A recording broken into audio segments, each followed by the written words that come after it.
السلام علیکم دوستو، پچھلی کئی صدیوں سے ایک پراسرار کہانی یورپ میں زبان زدِ عام ہے، اور اب چونکہ سوشل میڈیا نے تمام دنیا کو یکجا کر دیا ہے تو یہ کہانی ایشین اور مسلم ممالک میں بھی مشہور ہو چکی ہے۔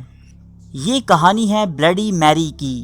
اس کہانی کے مطابق کہا جاتا ہے کہ اماوس کی رات، یعنی وہ رات کہ جب چاند آسمان پر موجود نہ ہو اور کوئی شخص ایک آئینے کے سامنے 3 مرتبہ بلڈی میری کو نام لے کر پکارتا ہے تو بلڈی میری اس کے سامنے ظاہر ہو جاتی ہے۔ بلڈی میری کا ظاہر ہونا اس شخص کے لیے خوش قسمتی کا باعث بھی ہو سکتا ہے اور اس عمل میں اس کی جان بھی جا سکتی ہے۔ بلڈی میری کی حقیقت کیا ہے اور اس کہانی کی ابتدا کیسے ہوئی، اس بارے میں بہت سی داستانیں موجود ہیں۔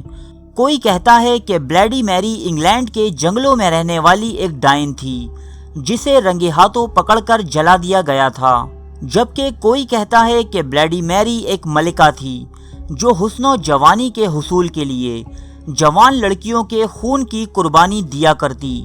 لیکن دوستو، ایسا کچھ بھی نہیں ہے۔ شیشے میں کھڑے ہو کر 3 مرتبہ بلڈی میری کو پکارنے سے لے کر ڈائن کو جلانے تک کے تمام واقعات صرف اور صرف من گھڑت اور سنی سنائی باتیں ہیں، جبکہ حقیقت ان تمام مافوق الفطرت واقعات سے بالکل الگ ہے۔ بلڈی میری دراصل ایک لقب ہے جو انگلینڈ اور آئرلینڈ کی مشترکہ رانی میری اول کو دیا گیا، جس کی وجہ کوئی مافوق الفطرت کارنامہ یا جوان لڑکیوں کی قربانی نہ تھی، بلکہ اس کا سبب میری اول کی جانب سے پروٹسٹنٹ عیسائی فرقے پر کیے جانے والے مظالم اور سینکڑوں پروٹسٹنٹ عوام کا قتل عام تھا۔ پروٹسٹنٹ فرقے میں اس ملکہ کا خوف اس حد تک پایا جاتا کہ وہ اسے ایک آسمانی بلا اور ایک ڈائن سے تشبیہ دیتے، اسی لیے انہوں نے اس کا نام بلڈی میری رکھا۔ آئیے کچھ روشنی ڈالتے ہیں اس ملکہ کی زندگی پر۔ میری انگلینڈ کے بادشاہ ہنری ہشتم کی پہلی اولاد تھی جو 18 فروری 1516 عیسوی میں پیدا ہوئی۔ یہ وہ دور تھا جب سلطنت عثمانیہ پر سلطان سلیم اول اور ہندوستان پر ابراہیم لودھی حکومت۔ میری پیدائشی طور پر انتہائی خوبصورت تھی اور شاہ انگلستان کی پہلی اولاد ہونے کے ناطے تخت کی پہلی حقدار بھی، اسی لیے ابھی وہ کمسن ہی تھی کہ اس کی شادی کے لیے مختلف ریاستوں سے پیغامات آنے لگے۔ پہلے اس کا رشتہ فرانس کے شہزادے اور بعد ازاں اس کے کزن ہولی رومن ایمپائر کے بادشاہ چارلز دی ففتھ سے طے پایا، لیکن جلد ہی یہ رشتہ داریاں مختلف وجوہات کی بنا پر منسوخ کر دی گئیں۔ جب میری کا والد یعنی بادشاہ ہنری ہشتم اپنے تخت کا مرد وارث نہ ہونے کی وجہ سے بہت زیادہ پریشان ہوا تو اس نے دوسری شادی کی کوشش کی۔ اس شادی پر اسے پادریوں کی جانب سے مخالفت کا سامنا ہوا۔ ہنری ہشتم نے پادریوں کو تبدیل کر کے اپنی پرانی شادی کو ناجائز قرار دیا، جبکہ اپنی بیٹی میری کو تخت کی وراثت سے بے دخل کر دیا اور خود اینے بولن نامی ایک لڑکی سے شادی کر بیٹھا۔ اب انگلینڈ کی شہزادی میری راتوں رات ایک عام سی لڑکی میں تبدیل ہو گئی۔ میری اور اس کی ماں کیتھرین کے ساتھ نہایت ابتر سلوک برتا جانے لگا۔ اپنے ہی گھر میں قیدیوں کی طرح زندگی گزارنے کے سبب دونوں ماں بیٹیاں شدید بیمار ہو گئیں۔ کچھ دن بعد میری کی ماں کیتھرین فوت ہو گئی۔ کچھ مورخین کہتے ہیں کہ اس کی موت میں ہنری کی دوسری بیوی اینے کا ہاتھ تھا، جبکہ ہنری کی دوسری بیوی اینے کا انجام اس سے بھی زیادہ اذیت ناک ہوا۔ ہنری کو اپنی دوسری بیوی سے بھی کوئی اولاد نرینہ نصیب نہ ہوئی، بلکہ اس بیوی سے بھی اسے ایلزابتھ نامی ایک بیٹی ہوئی۔ غصے میں آ کر ہنری نے اپنی دوسری بیوی اینے بولن کا سر قلم کروا دیا اور ایلزابتھ نامی بیٹی کو بھی کالعدم قرار دے دیا۔ لڑکے کا باپ بننے کی خواہش میں وہ ایک کے بعد ایک شادیاں کرتا رہا اور اپنی پچھلی بیویوں کے سر قلم کرواتا رہا۔ ہنری ہشتم کا یہ عمل عوام میں شدید غم و غصے کا سبب بنا اور کئی بغاوتیں اس کے خلاف جنم لینے لگیں۔ بالآخر ہنری اپنی چھٹی اور آخری بیوی سے بیٹا حاصل کرنے میں کامیاب رہا۔ ہنری کی یہ آخری بیوی طبیعتاً بہت نیک تھی۔ اس عورت نے ہنری کو اپنی دونوں بیٹیوں یعنی میری اور ایلزابتھ سے قریب کر دیا، لیکن کچھ ہی عرصے بعد ہنری ہشتم فوت ہو گیا اور اس کی جگہ اس کا کمسن بیٹا ایڈورڈ تخت نشین ہوا۔ ایڈورڈ کی کمسنی اور ناسمجھی کے سبب انگلینڈ کے زیادہ تر اختیارات چند امراء کے پاس چلے گئے جو نئے ایجاد ہوئے عیسائی فرقے پروٹیسٹنٹ سے تعلق رکھتے تھے۔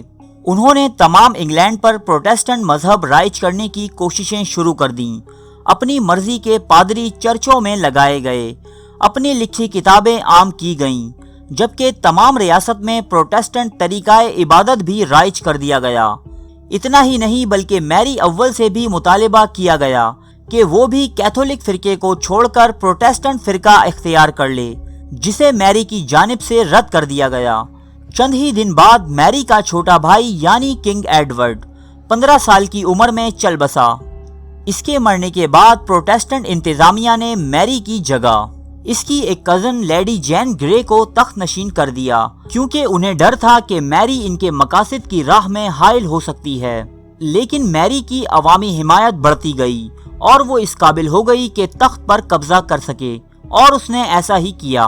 37 سال کی عمر میں میری اول کو انگلینڈ کی پہلی ملکہ بننے کا اعزاز حاصل ہوا۔ تخت پر براجمان ہونے کے بعد اس نے کسی پروٹیسٹنٹ سے سختی نہ برتی، بلکہ عوام کو ان کے حال پر چھوڑ دیا۔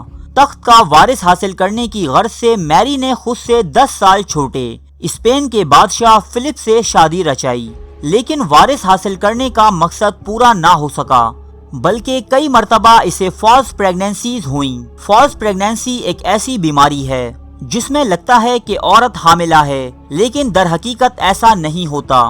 اس کے علاوہ میری کے کئی مسکیریج بھی ہوئے، جس کی وجہ سے وہ کافی چڑچڑی رہنے لگی۔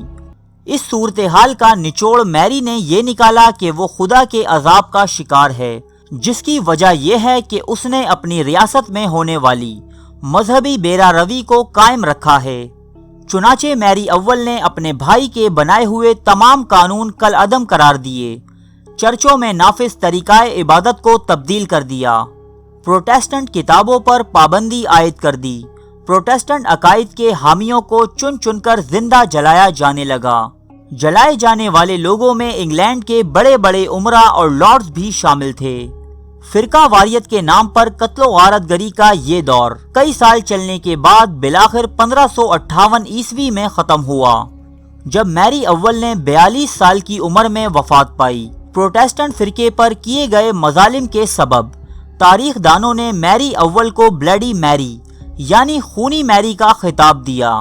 اس نام کے پیچھے کوئی پراسرار کہانی یا کوئی مافوق الفطرت ہستی یعنی چڑیل یا ڈائن موجود نہیں۔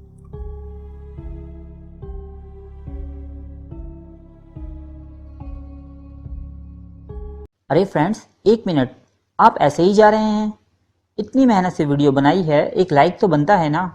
اور دوسرا یہ کہ آپ ہمیں اتنی بڑی دنیا میں دوبارہ کیسے ڈھونڈیں گے؟ تو اس کا حل یہ ہے کہ آپ ہمارے چینل کو سبسکرائب کر لیجئے اور اس بیل کے آئیکن کو کلک کر دیجئے۔ اس طرح ہمارے آنے والی تمام ویڈیوز آپ تک پہنچتی رہیں گی۔ ارے ڈریے مت، یہ بالکل فری ہے۔